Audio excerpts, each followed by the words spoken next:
Se inscreva no canal, é fácil, rápido e nos ajuda a produzir novos conteúdos.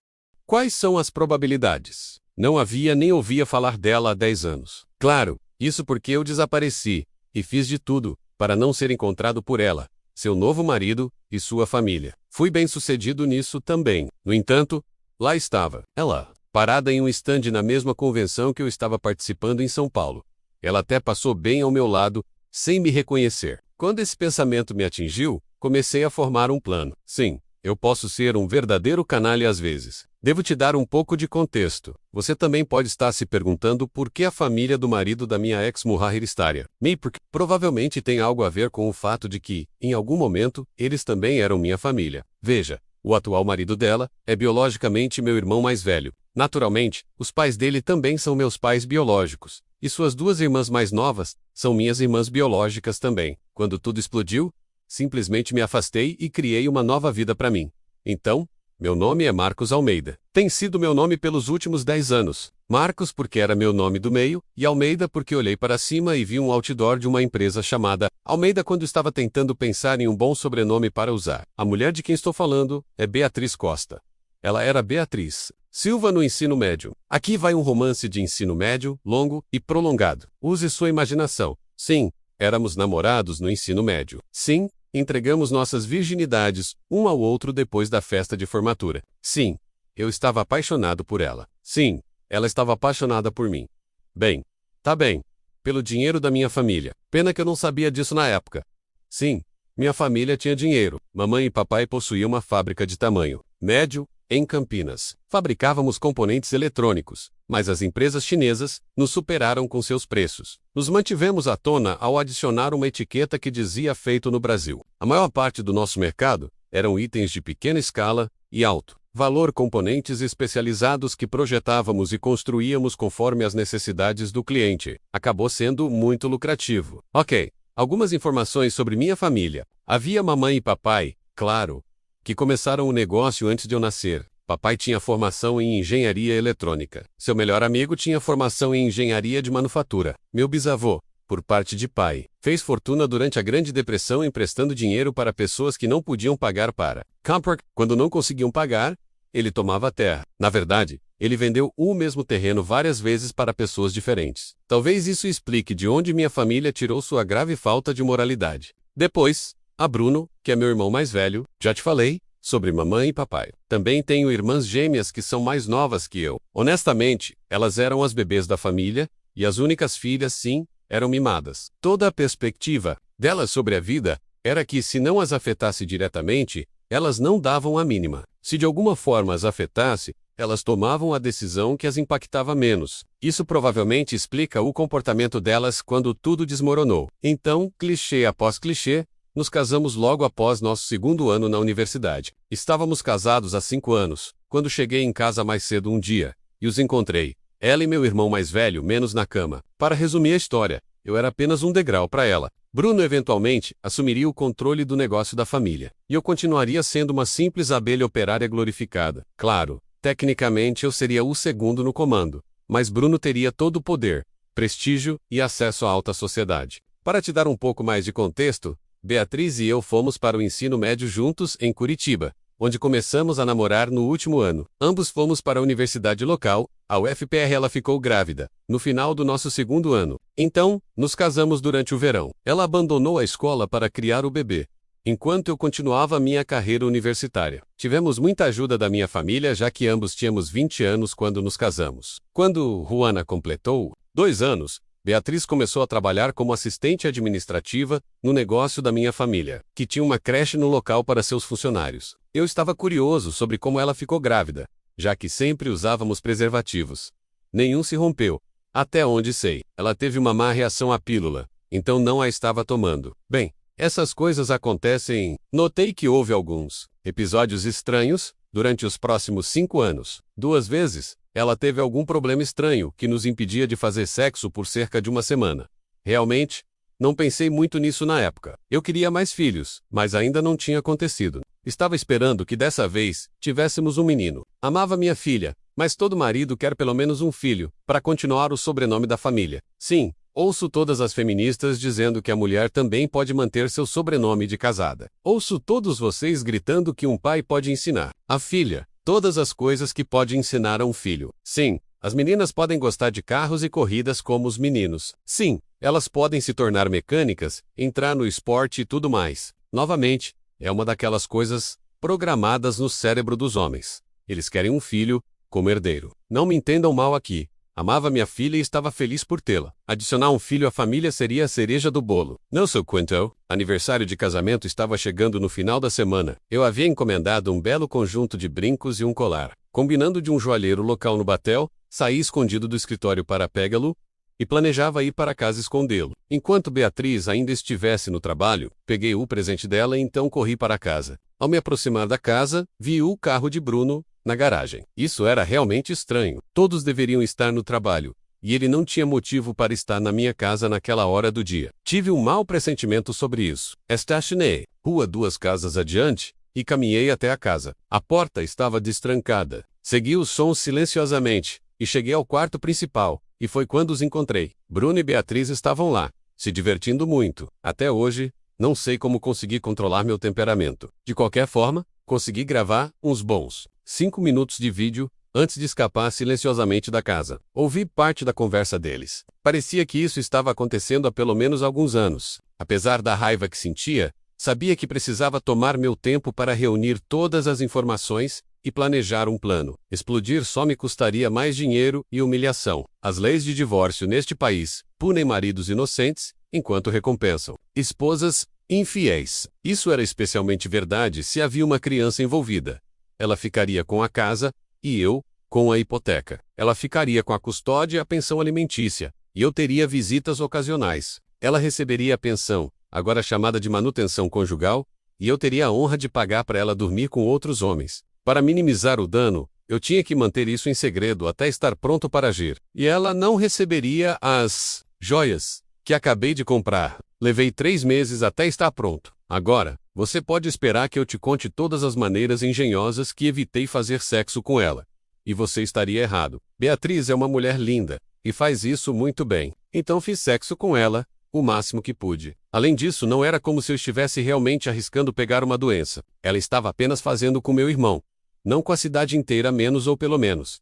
Era o que eu pensava. A outra coisa era que, se eu tentasse evitar o sexo de repente, ela ficaria desconfiada. Não fiz uma atuação digna de um Oscar sendo o marido e pai amoroso. Não mencionei antes, mas eu era o gerente de TI da empresa. Ficou claro que o resto da família pensava tão pouco de mim, que nem consideraram esse pequeno detalhe. Minha equipe era responsável por todo o software, hardware e programação em cada computador e máquina da empresa. Eu tinha acesso ilimitado a qualquer coisa que exigisse algum tipo de código de computador. Sou o único na empresa que tinha o que chamo de códigos de Deus. Esses códigos me dão acesso ilimitado a cada máquina que a empresa possui. Notebooks, desktops, smartphones, máquinas, impressoras 3D, caramba, eu até reprogramava as máquinas de café na sala de descanso. Uma pequena dica: se você vai mexer com o cara de TI, tenha cuidado com os ativos da empresa. 5 minutos depois de chegar ao meu escritório, eu estava lendo todas as mensagens de texto e e-mails deles. Sim, quando digo todos, quero dizer todos. Comecei apenas com os de Beatriz e Bruno. A partir daí, descobri que meus pais também sabiam. Uma mensagem de texto da mamãe até discutia isso com as gêmeas, e as alertava para garantir que eu não descobrisse de alguma forma. Sim, toda a minha família não só sabia que meu irmão estava dormindo com minha esposa, mas também parecia aprovar. Agora você provavelmente está pensando que eu estava à beira de um colapso. Você estaria certo. Realmente, não via como isso poderia piorar. Foi quando piorou exponencialmente. Luana nem era minha filha. Ela era filha de Bruno. Aqueles 2 episódios que mencionei antes, que nos impediram de fazer sexo por um tempo, lembra? Ela teve 2 abortos, porque eu era o pai biológico. Ela teve o bebê de Bruno, mas abortou meus 2 filhos. Eles tinham que pagar. Tinham que pagar caro. Quanto mais eu descobria, mais eu planejava. Nunca mexa com o cara de TI. Você pode estar se perguntando: por que eu também aceitei isso? Acontece que era simplesmente ganância. Bruno estava sendo preparado para assumir o controle da empresa. Eu nunca seria mais do que um acionista, e um minoritário por sinal. E ainda seria o chefe de TI da empresa. Eles iam me manter no escuro, maior tempo possível antes que Beatriz pedisse o divórcio para se casar com Bruno. Por que esperar? É simples. Eles precisavam de mim para manter as máquinas funcionando, até que pudessem encontrar alguém para me substituir. Claro, eles esperavam que eu simplesmente aceitasse a situação e ficasse. Mas também queriam um plano reserva caso eu saísse. Além disso, eu estava criando o filho deles e sustentando Beatriz. Então, Bruno teria menos a pagar.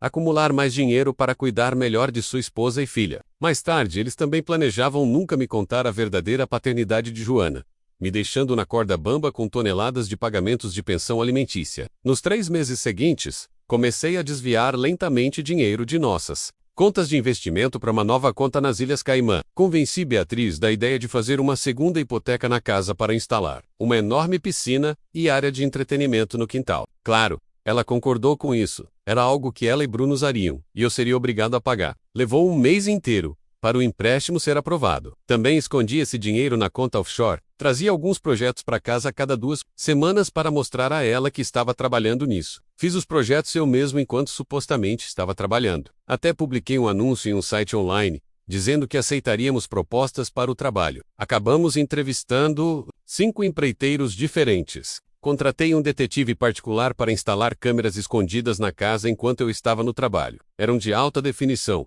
E também gravavam áudio. Tudo era gravado em um servidor na nuvem, que apenas o detetive particular, meu advogado, de divórcio e eu podíamos acessar. Continuei copiando todos os e-mails e mensagens de texto deles. Também imprimi cópias em papel e as guardei em um novo cofre, que abri em outro banco. Isso estava em nome de uma nova identidade Marcos Almeida. Não sou uma pessoa estúpida. Sabia que, quando tudo fosse para o inferno, todos ficariam furiosos além do imaginável. Eles iniciariam uma campanha de assédio e tentariam recuperar o custo do dano que eu estava prestes a causar. Criei alguns perfis em redes sociais online, também criei um site falso mostrando que Marcos Almeida era um empresário muito rico. Tinha um MBA, além de 2 graduações, uma em administração de empresas, outra em finanças internacionais. Nenhum resistiria a um escrutínio real.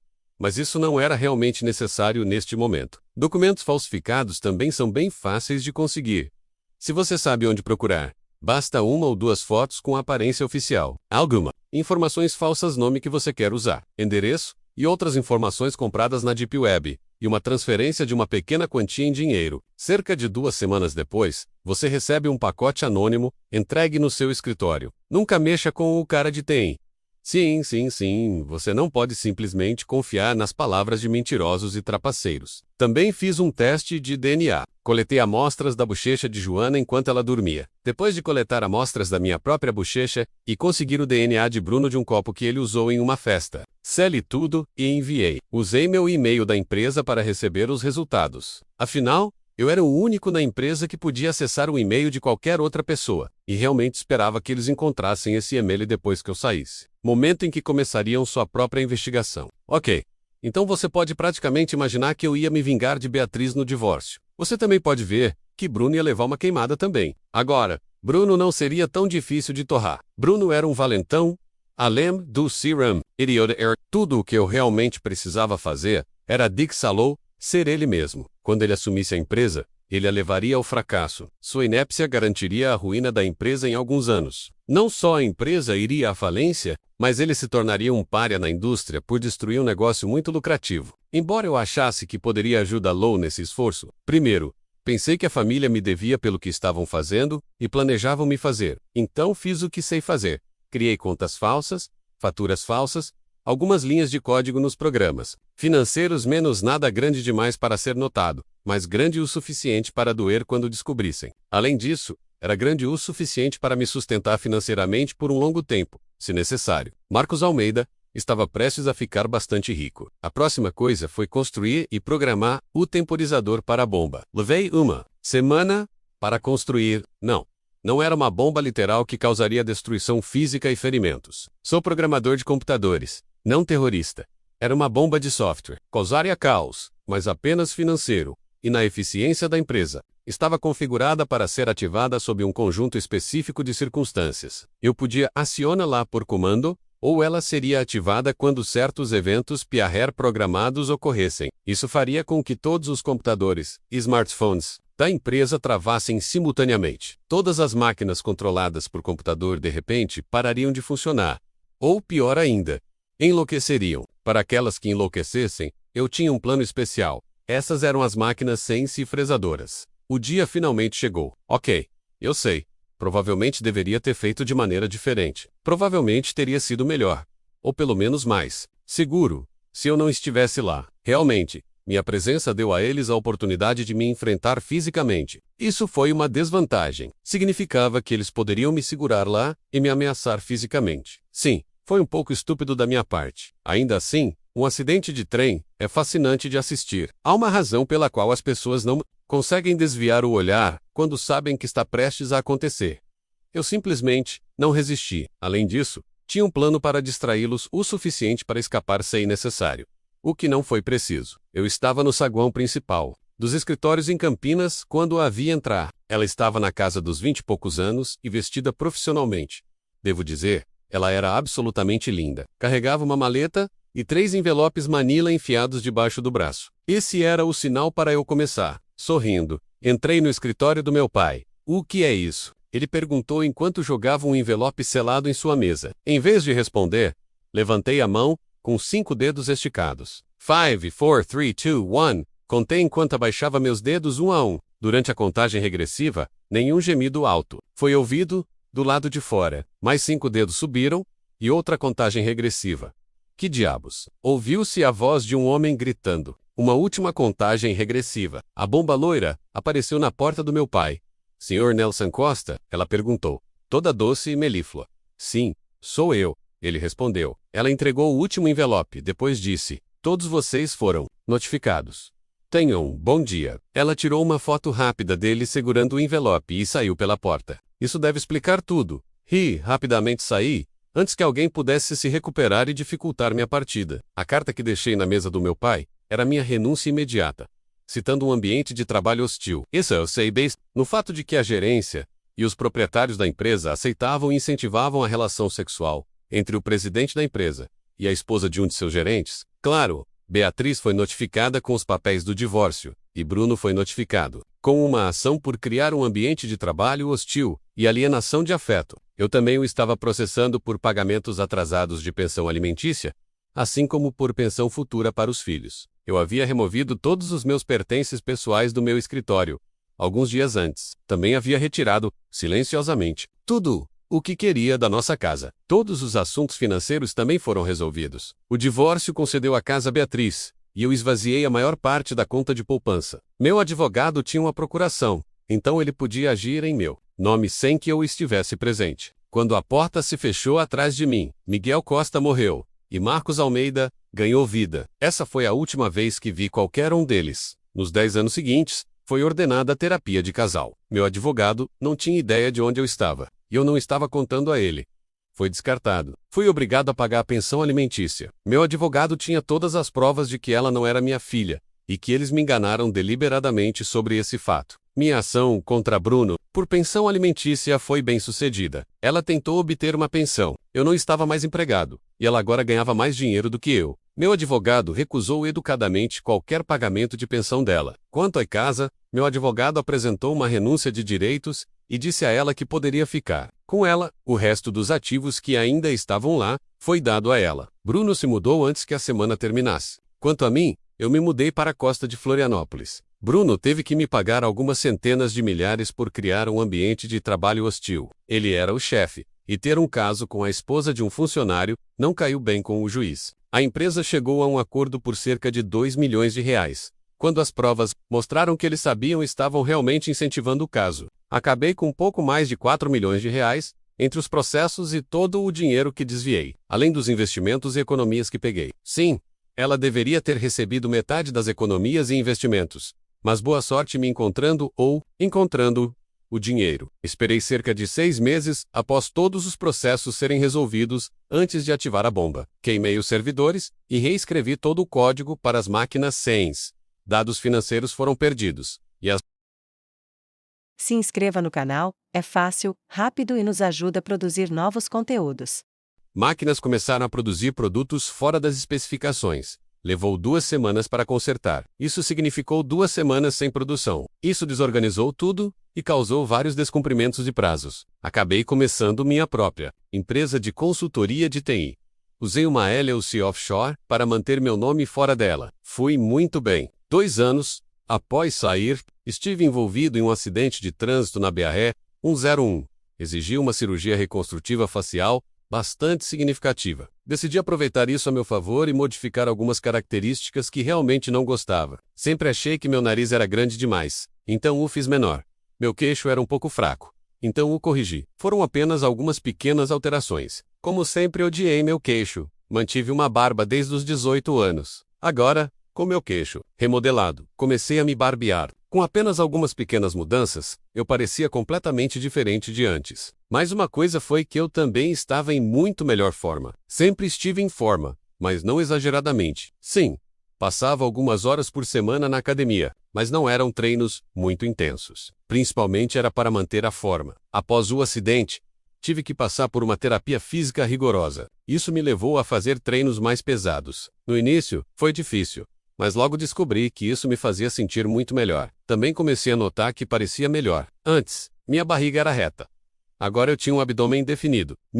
Peito, pernas e braços ficaram tonificados enquanto adicionava músculos. Passei de um trabalhador de escritório comum para um homem musculoso e confiante. Sim, foi totalmente culpa deles. O motorista estava sob efeito de drogas. Dirigiu por tempo demais naquele dia. Falsificou seu livro de registro. E o caminhão não estava com a manutenção adequada. Acabei me tornando dono da empresa depois disso. Imediatamente, instituí novas regras de segurança e demiti 5 motoristas. A reputação da empresa melhorou e conseguimos mais negócios. Tive que me sentar com os reguladores do DNT e delinear meu plano de melhorias. Uma vez que a companhia de seguros viu o que eu estava fazendo, as taxas de seguro também caíram. Não demorou muito para que minhas novas políticas se tornassem conhecidas e a reputação do negócio aumentasse drasticamente, no prazo e de forma segura. Contratei alguns novos mecânicos e garantimos que tudo estivesse em ordem. Então, entre minha empresa de consultoria, a companhia de caminhões e um monte de bons investimentos, eu estava muito bem financeiramente. E agora estava olhando para minha ex-mulher do outro lado da sala pela primeira vez em 10 anos. Velhos sentimentos de traição e raiva começaram a surgir novamente. Claro, tirei eles da minha vida, mas eles nunca foram punidos pelo que me fizeram. Nunca me vinguei de nenhum deles. Foi então que um plano maligno se formou na minha cabeça. Eu os acertaria da mesma maneira que eles me traíram. Era óbvio que Beatriz não me reconheceu. Ela passou bem ao meu lado. Olhou diretamente para era um daqueles sorrisos que as mulheres dão ao homem que acham atraente. Não era exatamente paquerador, apenas provavelmente inconscientemente, dizendo a ele que o acha atraente. Isso ia ser divertido. Eu conhecia os desejos e motivações dela. Era só uma questão de usar a isca certa no anzol. Eu tinha exatamente a isca certa que precisava para isso. De repente, tive um pensamento. Tirei meu celular e verifiquei a data. Sim. Perfeito. Meus planos se expandiram para incluir ainda mais destruição. Só precisava convencê-la de que era seguro. Me aproximei casualmente do estande onde ela estava. Realmente não tinha utilidade para nada que a empresa dela oferecia, mas ela não precisava saber disso. Comecei a olhar os folhetos na mesa, fingindo estar interessado. Você tem alguma dúvida sobre algum dos nossos produtos ou serviços? Perguntou uma voz feminina. Fingindo vê-la pela primeira vez, respondi. Na verdade, tenho algumas perguntas, mas receio que no momento não tenha tempo suficiente para obter todas as informações que gostaria. Estou interessado em alguns produtos e pensando em precisar de um grande suprimento de cada um. Infelizmente, estou a caminho de uma reunião agora. Entendo. Você pode voltar mais tarde? Infelizmente, não estarei disponível até às 7 da noite. Acho que é quando a exposição fecha hoje à noite. Deixe-me te dar meu cartão. Basicamente, estarei no meu hotel hoje à noite. Então me ligue. E posso te encontrar em algum lugar para responder todas as suas perguntas. Sim, a perspectiva de fechar um grande pedido a deixou interessada. Agora, eu tinha que fazer ela morder a isca. Que tal se eu reservar um jantar no fogo de chão às 7? Fica bem aqui no hotel. E ouvi dizer que é uma das melhores churrascarias da cidade. Você pode me encontrar lá para o jantar. E podemos discutir o que sua empresa tem a oferecer. Olhando deliberadamente para a mão esquerda dela, acrescentei. E você também pode trazer seu marido. Afinal, é um jantar de negócios. E aqui está meu cartão. Sou Marcos Almeida, dono da Almeida Indústrias Limitada. Tenho alguns negócios diferentes que poderiam usar alguns dos seus produtos. O sorriso dela ficou maior. Ela provavelmente não sabia nada sobre mim, pessoalmente, mas estava bem ciente da Almeida Indústrias Limitada. Eu quase podia ver os olhos dela se transformarem em cifrões. Então ela deu uma olhada rápida no terno Hugo Boss, sob medida que eu estava usando. Isso seria ótimo. No entanto, serei só eu. Meu marido não pôde vir dessa vez. Tudo bem, quer convidar alguns dos seus colegas para se juntarem a nós também? Não acho que ela queria dividir a comissão da venda com ninguém. Infelizmente, todos estarão ocupados. Serei só eu. Tenho certeza de que posso responder a todas as suas perguntas. Dei a ela um grande sorriso e saí em direção à saída. Não, eu não tinha uma reunião para ir. Voltei para minha suíte. Claro, estava numa suíte presidencial para me preparar para minha vingança. Depois de tomar banho, me barbear e tudo mais para me preparar, vesti outro terno Hugo Boss. Não podia usar o que estava vestindo antes. Isso só mostraria que eu não era tão rico quanto precisava parecer. Quando cheguei ao saguão do restaurante, vi que Beatriz já estava lá. Ela obviamente se esforçou ao máximo para impressionar. Seu vestidinho preto tinha um decote profundo e a bainha era alta. Ela estava usando saltos de 12 centímetros. E eu estava curioso para saber se ela estava usando meias até os joelhos ou meias com cinta-liga. O decote profundo deixava claro que ela havia dispensado um sutiã. E eu não podia ver nenhuma linha de calcinha onde o vestido justo abraçava seu corpo. Esqueça de balançar a isca na frente dela. Ela estava me deixando alimentá-la diretamente na boca. Isso ia ser tão fácil que era quase entediante. Ok, ela realmente respondeu todas as minhas perguntas durante o jantar. Ela também explicou por que seu produto era superior ao da concorrência. Discutimos custos e quantidades. Fiz os ruídos apropriados sobre estar impressionado e que, quando estivéssemos prontos para fazer o pedido, ela seria a quem chamaríamos. Não pude fazer o pedido esta semana porque ainda estávamos no processo de determinar exatamente o quão grande seria o pedido, quantas unidades de cada iriam, para qual localização e alguns outros problemas. Qualquer pedido que fizéssemos seria nas próximas 2 semanas. O que ela não sabia era que eu realmente não tinha utilidade para nenhum dos produtos dela, e mesmo se tivesse, não compraria da empresa dela. Eu iria para o maior concorrente dela, Apples ou Genter. Sugeri que ainda era cedo, e talvez pudéssemos ir ao clube noturno ao lado para tomar 1 ou 2 drinks. Ela ficou mais do que feliz em aceitar. Tenho quase certeza de que, enquanto se preparava para o Genter, ela aproveitou a oportunidade para pesquisar minhas informações na internet. Isso mostraria que eu realmente era tão rico quanto parecia. A maneira como ela se agarrava ao meu braço e se aconchegava a mim enquanto dançávamos, não pude evitar de me perguntar se ela estava pensando em trocar novamente. APOs, drinks e várias danças. Estávamos na minha suíte. Não, ela não estava bêbada. Ela sabia exatamente o que estava fazendo. Foi ela quem sugeriu. Sim, eu podia ver os cifrões brilhando nos olhos dela. E descobri enquanto estávamos sentados no clube que ela realmente não estava usando calcinha. Não estou tomando pílula. Ela bufou enquanto beijava e mordiscava meu pescoço e lóbulo da orelha. Não se preocupe. Fiz uma vasectomia, sou alérgico a látex, então não posso usar preservativos, respondi. Tudo bem, ela concordou. Ela provavelmente deveria ter pensado um pouco mais, mas eu estava fazendo o meu melhor para distraí-la. Naquela noite, tivemos 3 rodadas. Depositei cada uma dentro dela. No dia seguinte ela mudou todas as suas coisas para minha suíte. Fizemos todas as noites, pelo menos 3 vezes dentro dela, cada noite. Algumas noites, fizemos 4 rodadas. Então há uma senhora Almeida. Noiva ou namorada?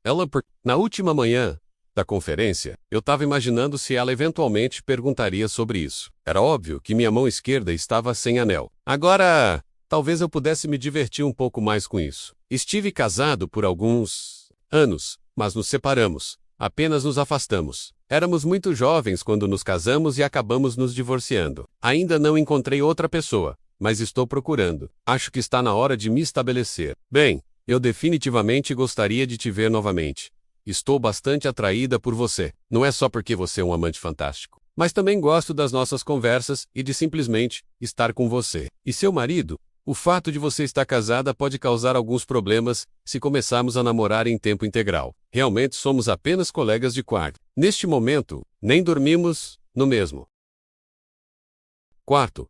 Nem posso te dizer a última vez que fizemos sexo. Antes de começar a investir de verdade em um relacionamento, preciso resolver vários problemas de negócios. Vou viajar muito nos próximos meses. Entrarei em contato com você. Quando terminar, se você ainda estiver disponível. Após mais 2 rodadas de sexo, nos limpamos, arrumamos as malas e saímos do hotel. Ela foi para o seu lado, e eu para o meu, com a promessa de mantermos contato. Rasguei o cartão de visita dela e joguei no lixo enquanto me preparava para embarcar no avião. Na segunda-feira seguinte, contatei uma empresa de segurança que mantinha em retenção. Eles tinham que monitorar de perto Beatriz e minha antiga família por pelo menos os próximos meses. Ao contrário do que ela me disse, ela e o marido estavam longe de serem apenas colegas de quarto. A empresa de segurança conseguiu colocar câmeras e microfones escondidos dentro da casa. Eles faziam sexo 3 ou 4 vezes por semana. Sim, era ilegal pra caramba.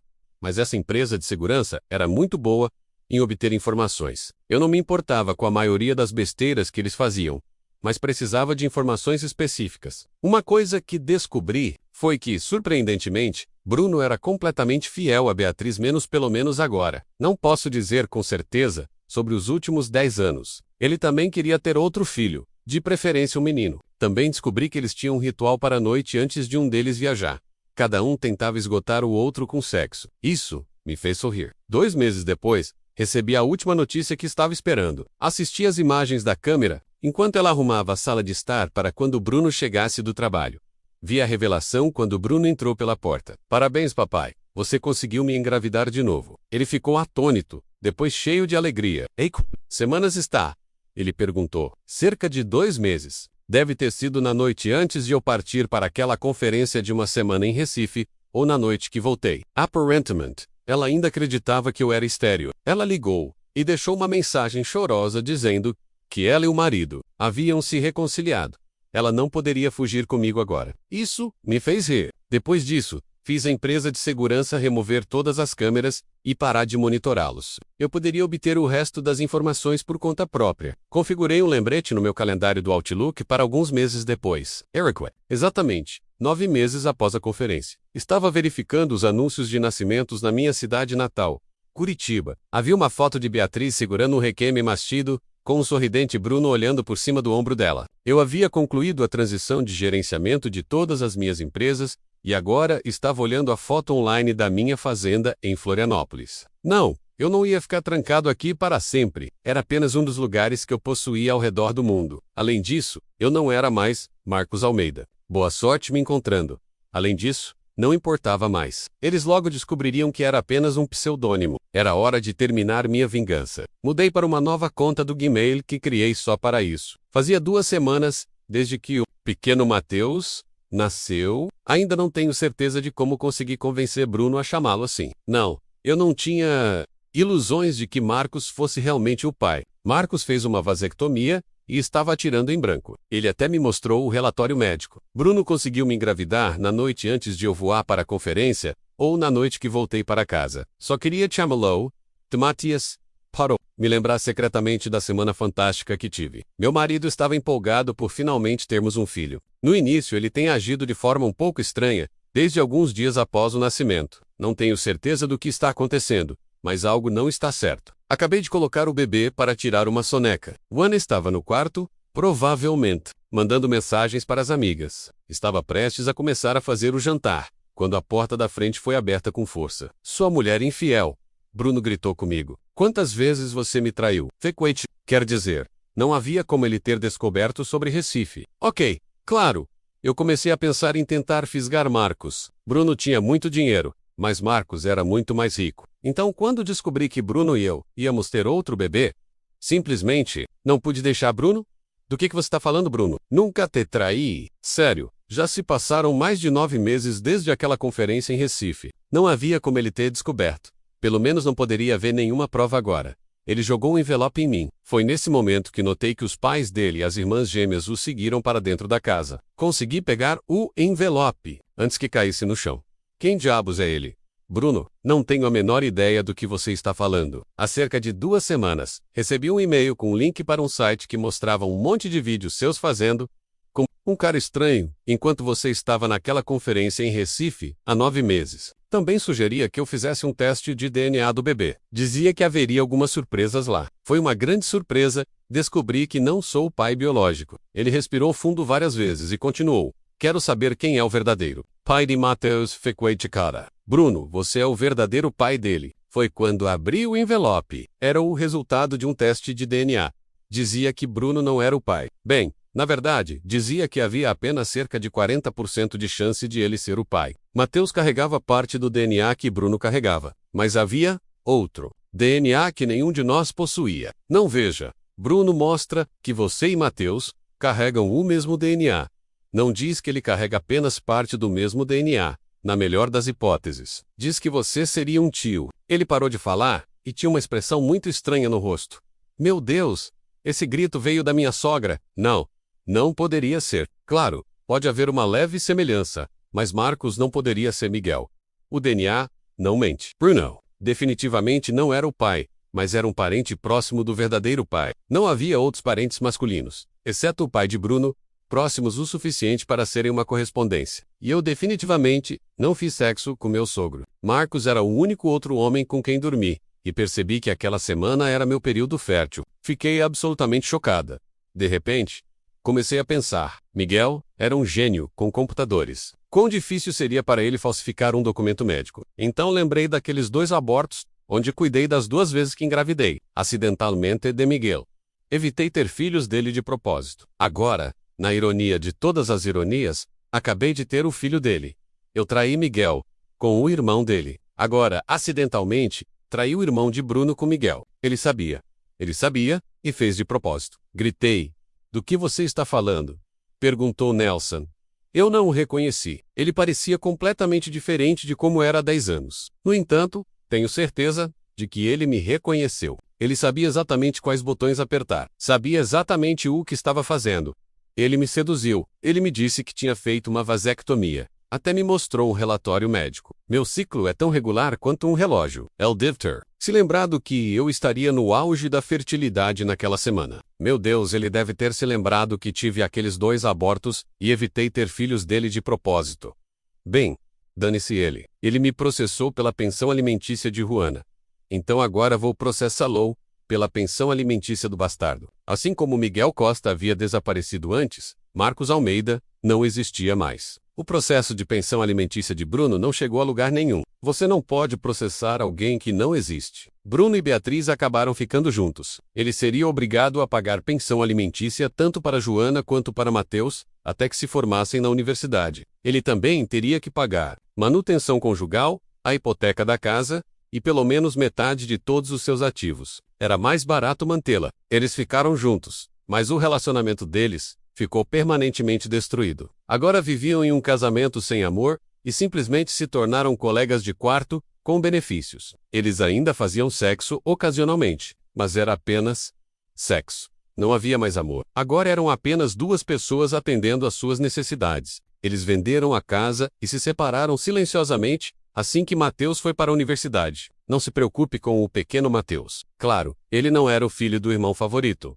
mas ainda era um bebê fofo e feliz. Seus avós ainda o mimavam, e sua mãe ainda tinha seus instintos maternos. Foi decidido nunca revelar a verdadeira paternidade. Bruno sempre quis um filho.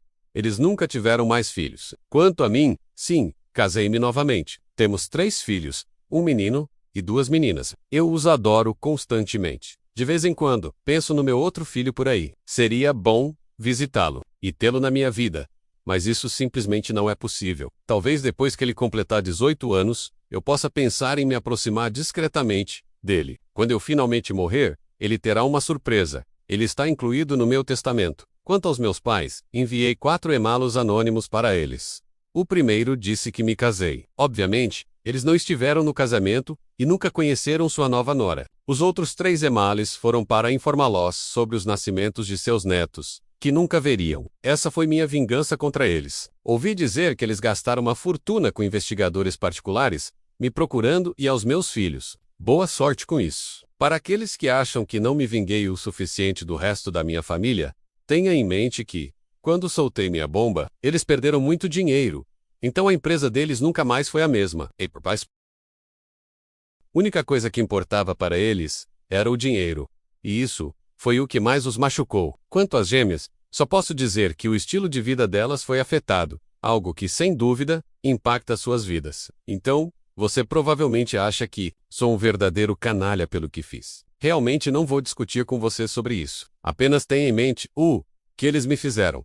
Acho que merecia um pouco de revanche. Meu irmão me traiu. Então, eu o traí de volta. Ela se recusou a ter filhos comigo quando éramos casados, preferindo que meu irmão fosse o pai da filha dela. Então eu a enganei para ter meu filho enquanto ela estava casada com meu irmão. Se isso não é justiça, então não sei o que é. Se inscreva no canal, é fácil, rápido e nos ajuda a produzir novos conteúdos.